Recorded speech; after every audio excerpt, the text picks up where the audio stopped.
नमस्कार, न्यूज़ में आप सभी का स्वागत है। झारखंड से कांग्रेस सांसद धीरज साहू से जुड़े परिसरों से करोड़ों रुपए की बरामदगी को देखकर देश हैरान है, लेकिन कांग्रेस और इंडी गठबंधन के नेता चुप्पी साधे हुए हैं।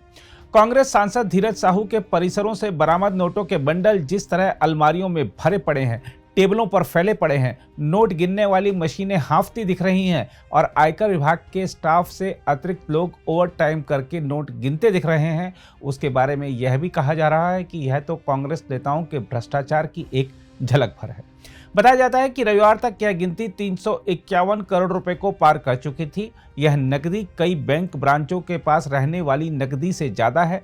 यह नकदी आज़ादी के बाद किसी राजनीतिक दल के सांसद के यहाँ से बरामद सबसे बड़ी रकम है और यह नकदी किसी भी जांच एजेंसी द्वारा की गई एकल कार्रवाई में अब तक की सबसे अधिक जब्ती भी बन गई है। दूसरी ओर कांग्रेस जिस तरह से इस मुद्दे पर खामोशी बरते हुए है और अपने सांसद के खिलाफ अब तक कोई कार्रवाई नहीं की है, उसको देखते हुए देश की जनता का गुस्सा बढ़ता जा रहा है। इस बीच बीजेपी की प्रदेश इकाइयां भी लगातार कांग्रेस सांसद धीरज साहू के खिलाफ प्रदर्शन कर उनका पुतला फूंक रही हैं। सोमवार को संसद के शीतकालीन सत्र के दौरान संसद परिसर में बीजेपी सांसदों ने इस मुद्दे पर महात्मा गांधी की प्रतिमा के समक्ष कांग्रेस के खिलाफ विरोध प्रदर्शन भी किया। इस दौरान बीजेपी अध्यक्ष जेपी नड्डा ने कहा, बीजेपी का शुरू से मानना है कि कांग्रेस और भ्रष्टाचार एक ही सिक्के के दो पहलू हैं। भारतीय जनता पार्टी का शुरू से मानना है कि कांग्रेस पार्टी और भ्रष्टाचार ये एक ही सिक्के के दो पहलू हैं। Congress and corruption, these are the two sides of the same coin. और कांग्रेस भ्रष्टाचार के लिए जानी जाती है, कांग्रेस अनाचार के लिए जानी जाती है, कांग्रेस व्यभिचार के लिए जानी जाती है। Congress is known for corruption, commission and criminalisation.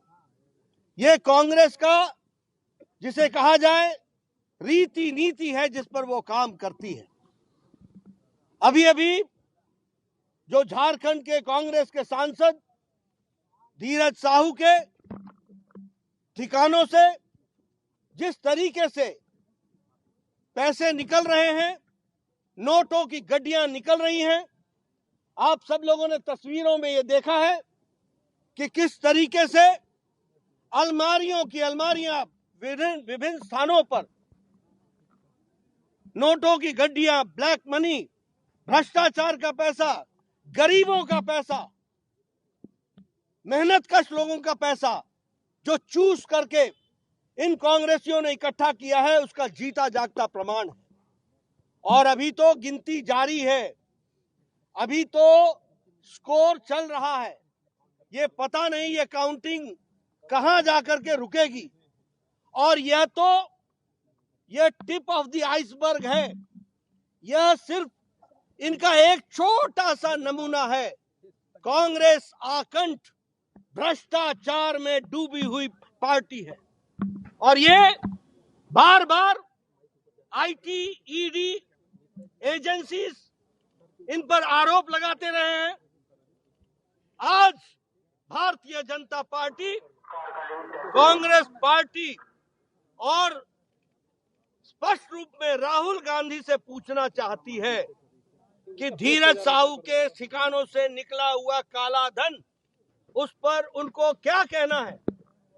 ये सोनिया गांधी जी जो ईडी, आईटी पर हमेशा कटाक्ष करती रही हैं, सेंट्रल एजेंसीज के बारे में प्रश्न उठाती रही हैं, आज हम जानना चाहते हैं, देश की गरीब जनता जानना चाहती है कि ये जो आज पकड़ाया है और जो मैंने कहा कि ये एक निमित्त मात्र है, यह तो शुरुआत है। और प्रधानमंत्री मोदी जी ने साफ कहा है कि हम किसी भी भ्रष्टाचारी को नहीं छोड़ेंगे। वहीं केंद्रीय गृह मंत्री अमित शाह ने इस मुद्दे पर विपक्षी दलों को आड़े हाथ लिया है और कहा है कि जांच एजेंसियों के दुरुपयोग संबंधी उनका दुष्प्रचार इस डर के कारण था कि उनके भ्रष्टाचार का पर्दाफाश हो जाएगा। सर, क्या कहेंगे जिस तरीके से झारखंड के हालात हैं और जिस तरीके से वहाँ पे अरबों रुपये निकल रहे हैं कांग्रेस के सांसद के घर से, कई तरह के सवाल उठ रहे हैं।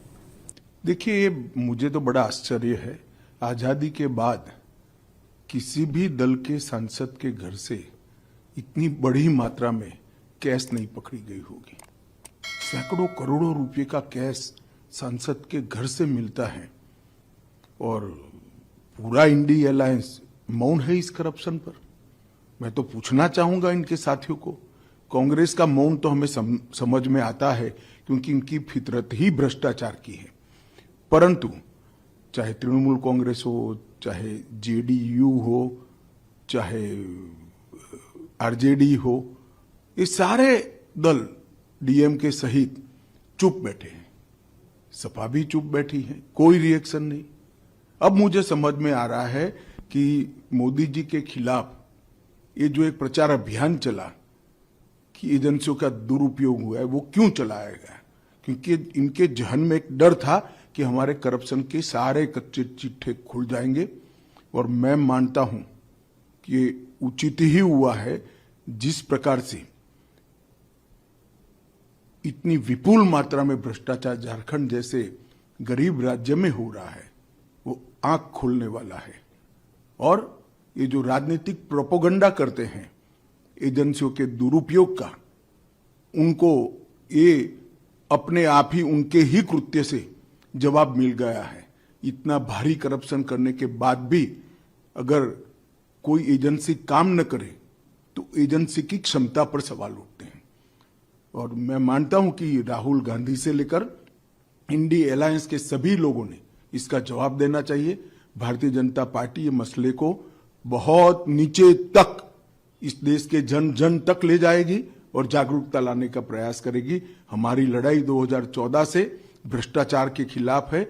ढेर सारे कदम नरेंद्र मोदी सरकार ने उठाए हैं, प्रधानमंत्री जी ने उठाए हैं, और इस दिशा में हम जन जागृति लाकर इसको जरूर लोगों तक पहुंचाएंगे। हम आपको बता दें कि ओडिशा स्थित बौद्ध डिस्टिलरी प्राइवेट लिमिटेड और अन्य के खिलाफ आयकर विभाग के छापों में बरामद नकदी की रविवार को 5वें दिन की गिनती में यह 351 करोड़ रुपए पाई गई है। आधिकारिक सूत्रों ने बताया कि यह देश में किसी भी जांच एजेंसी द्वारा की गई एकल कार्रवाई में अब तक की सबसे अधिक जब्ती बन गई है। आयकर विभाग ने झारखंड से कांग्रेस के राज्यसभा सांसद धीरज प्रसाद साहू के रांची और अन्य स्थानों पर स्थित परिसरों की भी तलाशी ली है। यह स्पष्ट नहीं है कि साहू के घर से कितनी नकदी और अन्य दस्तावेज जब्त किए गए। हम आपको बता दें कि बौद्ध डिस्टिलरी प्राइवेट लिमिटेड, उसके प्रवर्तक और अन्य के खिलाफ मैराथन छापेमारी रविवार को 5वें दिन में प्रवेश कर गई थी। कर चोरी और ऑफ द बुक, यानी जिसका लेखा जोखा कंपनी के वित्तीय रिकॉर्ड में नहीं हो, लेन देन के आरोप में कर अधिकारियों द्वारा 6 दिसंबर को छापेमारी शुरू की गई थी। सूत्रों ने बताया कि अब तक गिनती में 351 करोड़ रुपए पाए गए हैं। गिनती में आयकर विभाग और विभिन्न बैंकों के लगभग 80 लोगों की 9 टीमें शामिल थी, जो सातों दिन 24 घंटे काम कर रही थी। सुरक्षा कर्मियों, चालकों और अन्य कर्मचारियों सहित 200 अधिकारियों की एक और टीम गिनती से जुड़े काम में तब शामिल हुई जब कर अधिकारियों को कुछ अन्य स्थानों के अलावा नकदी से भरी 10 अलमारियां मिली थी। सूत्रों ने बताया कि नकदी को ओडिशा की विभिन्न बैंक शाखाओं में जमा करने के लिए ले जाने के लिए लगभग 200 बैग और बक्सों का इस्तेमाल किया गया था। आयकर विभाग का मानना है कि यह बेहिसाबी नकदी है और अन्य व्यापारिक समूह, विक्रेताओं और अन्य द्वारा देशी शराब की नकद बिक्री से अर्जित की गई है। सूत्रों ने कहा कि किसी एक समूह और उससे जुड़ी संस्थाओं के खिलाफ कार्रवाई के तहत देश में किसी एजेंसी द्वारा की गई यह अब तक की सबसे अधिक नकदी जब्ती है। इससे पहले इतनी भारी मात्रा में नकदी 2019 में बरामद की गई थी, जब जीएसटी इंटेलिजेंस ने कानपुर के एक व्यवसायी से जुड़े परिसरों पर छापा मारा था और 257 करोड़ रुपए नकद बरामद किए थे। वहीं जुलाई 2018 में तमिलनाडु में एक सड़क निर्माण फर्म के खिलाफ तलाशी के दौरान आयकर विभाग द्वारा 163 करोड़ रुपए की नकदी का खुलासा किया गया था।